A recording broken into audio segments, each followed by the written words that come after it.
یہ میرا مطالبہ آپ کے ذریعے میں پہنچانا چاہتا ہوں حکام تک کہ خدا کے واسطے عوام پر اتنا ظلم نہ کرو، اس مقام تک لے کے نہ جاؤ کہ لوگوں کی ریاست کے ساتھ وابستگی کمزور پڑ جائے۔ دیکھیے جب سیکنڈ ورلڈ وار ہو رہی تھی تو اس سیکنڈ ورلڈ وار کے اندر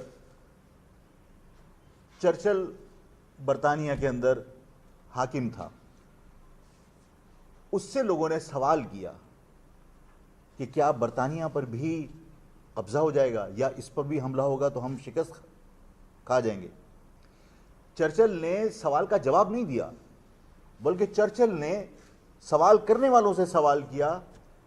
کہ یہ بتاؤ کہ یہاں لوگوں کو انصاف مل رہا ہے، لوگوں میں احساس تحفظ ہے؟ اس کو جواب ملا کہ یہاں پر بغیر کسی تفریق کے، نسل، زبان، مذہب کے، سب کو انصاف مل رہا ہے اور لوگوں میں احساس تحفظ ہے۔ کہا کہ اگر لوگوں میں احساس تحفظ ہے اور سب کو انصاف مل رہا ہے تو اس ملک پر کوئی قبضہ نہیں کر سکتا۔ اس ریاست کے ساتھ میری محبت ہو یا 22 کروڑ عوام کی محبت ہو، وہ مشروط ہے انصاف سے، اور ہر ریاست میں انسان کی وفاداری، انسان کی محبت مشروط ہوتی ہے انصاف سے، جہاں اس کے جان مال کی حفاظت ہو، جہاں اس کے مفادات کا تحفظ ہو۔ جب یہاں پر آپ عوام کے مفادات کا تحفظ نہیں کریں گے تو میں ریاست کی بات کرنا ایک بہت بڑی بات ہے کہ میں کہوں کہ ریاست کے ساتھ محبت معدوم پڑ جائے گی، لیکن آج کی نشست میں یہ بات تو میں کہہ سکتا ہوں کہ لوگوں کا نظام پر سے بھی اعتماد اٹھ جائے گا، اور جب لوگوں کو کھانے کو روٹی نہیں ملے گی، لوگوں کو انصاف نہیں ملے گا، لوگوں کو یہ نظر آئے گا کہ اشرافیہ کے لیے یہ سب کچھ ہو رہا ہے اور اشرافیہ کے علل تللوں میں کوئی کمی نہیں ہے۔ ان کے بچے لاہور کے اندر کوئی نئی ٹی شاپ انٹروڈیوس کرائی تھی، اس نے کہا کہ وہ کیا نام ہے وہ بھی بتا دیں، کون سی ٹی شاپ ہے؟ ٹم ہارٹنس۔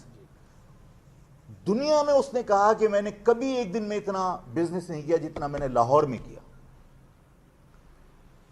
یہ لاہور کے اندر جو لوگ رہتے ہیں یہ وہ لوگ ہیں جن کے اوپر زراعت کے اوپر ٹیکس نہیں لگتا،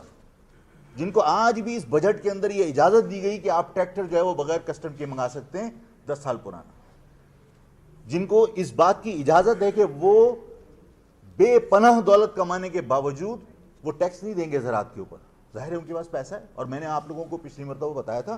کہ آپ نے رائس کارپوریشن ختم کی، لوگ وہ چاول ہندو آڑتیوں کے ذریعے بیچتے ہیں اور ڈائریکٹ پیسے وصول کرتے ہیں، ان کے ہاں بوریوں میں پیسے رکھے ہوتے ہیں۔ تو اگر وہ چائے کی سیل سب سے زیادہ ہوئی تو ظاہر ایک مخصوص طبقہ ہے جس کے پاس پیسہ ہے، عام آدمی کے پاس نہیں ہے۔ اسی طرح کاٹن کی کراپ ہونا پاکستان میں بند تھوڑی ہو گئی، لیکن آپ نے وہ کارپوریشن بند کر دی۔ رزلٹ یہ ہے کہ لوگ اپنے طور پر سودے کرتے ہیں اور اپنے طور پر پیسے وصول کر کے اپنی جیبوں میں رکھتے ہیں۔ رزلٹ یہ ہے کہ وہ چند خاندان یا کچھ لوگ جو اشرافیہ جس کو میں کہہ رہا ہوں، ان کی عیاشیوں میں کمی نہیں آ رہی۔ آپ نے کوکنگ آئل کے اوپر ٹیکس لگا دیا، آپ لگاؤ کتے نہلانے کے شیمپو کے اوپر 10 گنا ٹیکس لگاؤ، آپ کتے کو کھلانے کے لیے جو بسکٹ آتے ہیں اس کے اوپر 100 گنا ٹیکس لگاؤ، اس لیے کہ اس سے اس اشرافیہ پہ فرق نہیں پڑ رہا۔ لیکن آپ ان کے اوپر ٹیکس نہیں لگاتے، بلکہ آپ نے ٹیکس لگا دیا کوکنگ آئل پر، روٹی کے اوپر، گندم کے اوپر آپ نے جو ہے وہ ایسی تیسی کر کے رکھی ہوئی ہے، آٹا آپ کے ہاں، دودھ آپ کے دسترس سے باہر چلا گیا۔ آپ کا کوئی کسی چیز پر کنٹرول نہیں ہے، حکومت کا نظام تباہ ہوتا چلا جا رہا ہے کہ دودھ 20 روپے پھر بڑھا دیا، 220 روپے میں آدمی دودھ لے گا، اپنے بچے کو کیا دودھ پلائے گا، کیا چائے پلائے گا؟ اگر غریب آدمی اس طرح پس رہا ہے تو میرا خیال یہ ہے کہ جو جمہوریت کے چیمپئن بنتے ہیں اور جن کے نعرے تھے کہ عوام طاقت کا سرچشمہ، اور وہ یہ کہتے ہیں کہ جمہوریت کے لیے سب سے بڑا بند عوام ہے، یہ بند کمزور ہو رہا ہے۔ آپ جن حالات سے عوام کو دوچار کر رہے ہیں، ان حالات کے اندر جب انصاف نہ ملے، جب روٹی نہ ملے، جب بچے اسکول سے اٹھا لیے جائیں، جب بھوک سے بلکتے لوگوں کو دیکھ کر ماں باپ خودکشی کر رہے ہوں،